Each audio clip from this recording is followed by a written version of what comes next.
The pilot is dying. His F-16 went down 30 minutes ago. Engine failure over hostile territory. He ejected at 400 knots and hit the ground hard, breaking both legs on landing. Now he lies in a ravine, surrounded by hostile forces who want to capture him alive. Cameras flash, phones stream, the world watching someone's worst moment. You're descending through clouds at 200 miles per hour. Strapped into a parachute you'll cut away at 3,000 feet. Your medical kit weighs 80 pounds, packed with everything you might need. Your rifle adds another 10. Sleep has been a luxury for the last 36 hours. Below, the world is chaos. Gunfire cracking like a whip. Tracers streaking through the smoke like angry fireflies. The rescue helicopter is under fire, the door gunners returning it with everything they've got. Somewhere in that chaos, a man who hours ago was laughing, drinking coffee, talking about the weather, is now bleeding out on the dirt, aware of death closing in.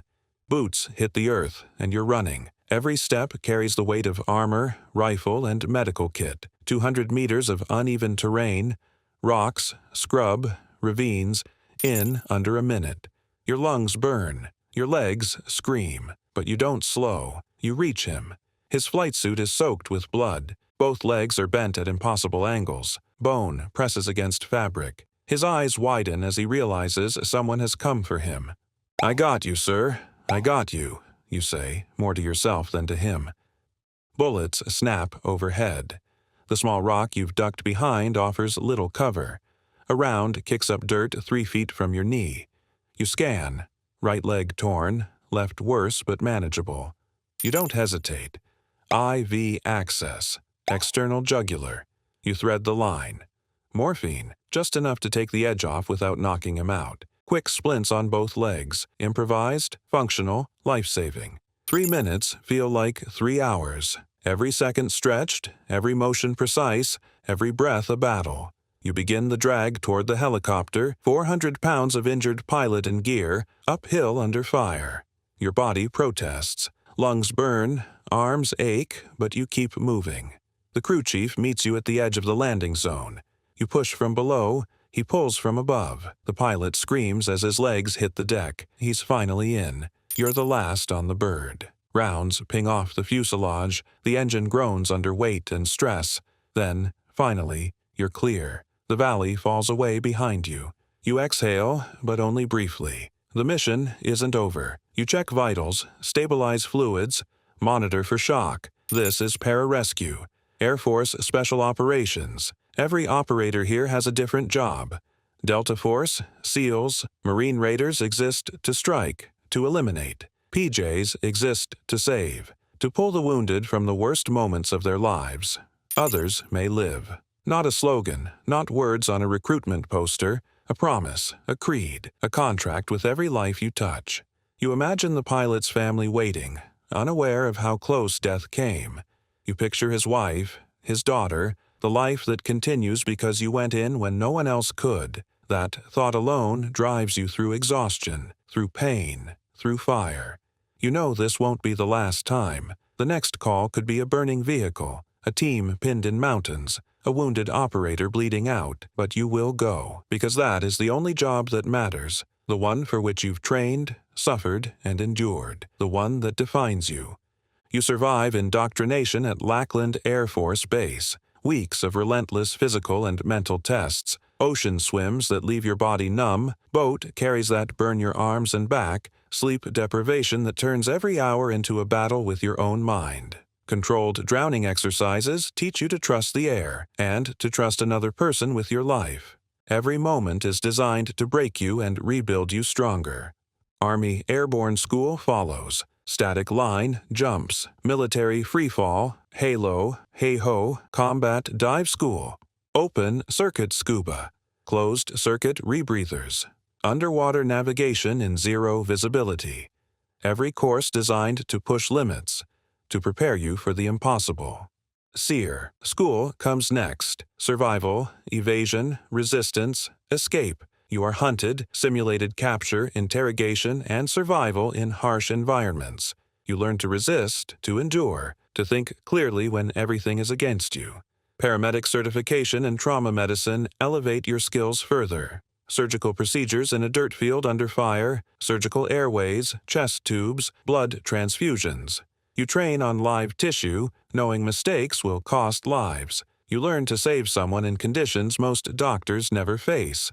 This is what prepares you to save the pilot, the soldier, the operator who has no one else to call. Alarm at midnight.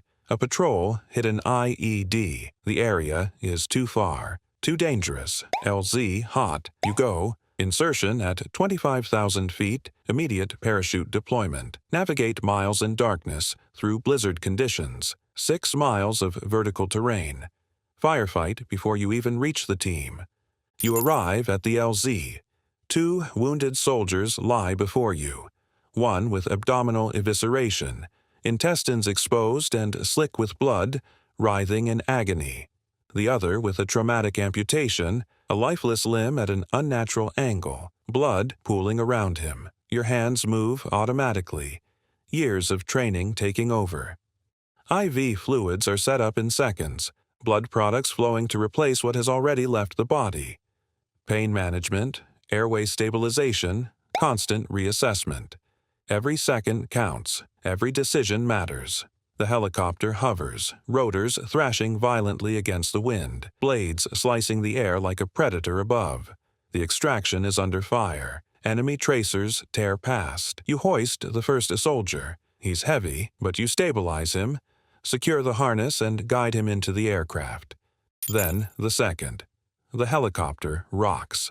Gunfire splinters the night. You are last, spinning in the wind, harnessed only to the cable, the ground hundreds of feet below. Bullets snap past with an ear-splitting whine. You glance down. Darkness, snow, rocks, fire. The pilot screams, rotor blades scream. Your mind is a laser focus. Keep steady, keep breathing, keep alive, and you do. Everyone survives. Hundreds of missions pass through your mind like a blur. Decades of training. Thousands of hours of preparation. Combat readiness is not a state, it is a constant. Operational stress, fatigue, the weight of responsibility, and teamwork forged under fire. Night operations across mountain ridges, urban zones, rivers, and oceans. Tactical combat casualty care under conditions most can't even imagine. You carry the faces of those you saved and the ones you couldn't. The ones you couldn't haunt you. Each mission leaves a mark, a scar in your memory, a lesson burned into your reflexes. Yet you return, always return, because the next mission is already waiting. The cycle never ends. You do not become a para-rescue man for glory. You become one to save lives, lives that may never know your name, that will never speak your praise, faces that may haunt you forever, etched into your mind. The pilot, the operator, the soldier, they live because you exist. You will never hear most of their thanks. You will never see the ripple effect of the lives you have preserved. But one more life survives another day because of you. That is enough. That is the point. Others may live. Not a motto, not words on paper, a promise, a creed. A life lived in service to others, measured not in medals, not in recognition, but in the quiet gratitude of survival. If you like this content, do us a favor. Subscribe, comment, and share.